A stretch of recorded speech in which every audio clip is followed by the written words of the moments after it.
her head.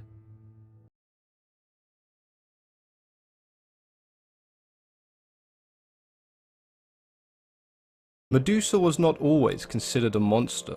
In fact, it was quite the opposite. She was the only mortal of 3 sisters born to Phorcys and Ceto, 2 of the primordial sea gods. She possessed great beauty, and many men lusted for Medusa. But out of respect for the goddess Athena, she remained pure, and she would eventually become the priestess of Athena's temple. There were thousands who visited Athena's temple just for a glance at Medusa's beauty. They even claimed that her hair rivaled that of Athena. It wasn't long before Athena's jealousy of Medusa became resent.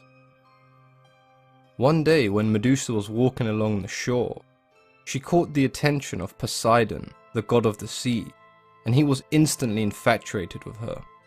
Medusa rejected multiple approaches from Poseidon, because if she wished to remain the priestess of Athena's temple, she must stay a virgin. Poseidon was in the middle of a conflict with Athena, and he saw Medusa as a possession that he could take from the goddess. Eventually Poseidon grew tired of being rejected by Medusa. He decided that he would take her by force. Medusa, in fear for her life, ran into Athena's temple in the hopes that the goddess would offer her protection.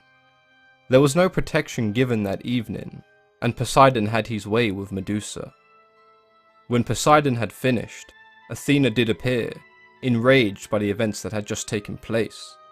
She decided that she would punish Medusa, as punishment against a god such as Poseidon was considered unthinkable. Athena cursed Medusa. The hair that she was once so envious of, she turned into a head of venomous snakes. Anyone who looked into Medusa's eyes would be petrified and turned to stone. Word spread of the monster that Medusa had become, and she became the target of many warriors who wished to add her head to their list of trophies. All that tried shared the same fate, being turned into stone. Until the hero Perseus, son of Zeus, was tasked with retrieving her head. In order to complete the task, Perseus required aid from the gods.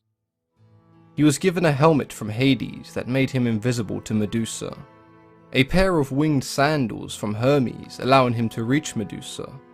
Athena gave him a bronze shield able to reflect the gaze of Medusa, and lastly he was given a sword sharp enough to cut off the head of Medusa.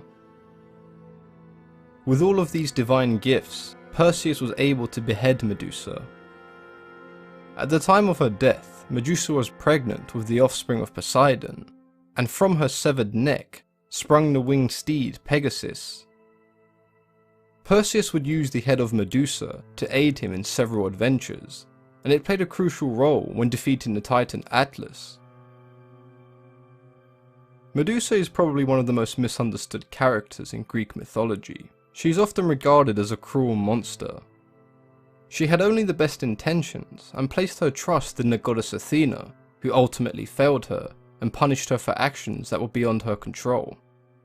Her story shows us that even the gods are prone to the sins that they so heavily pride themselves above.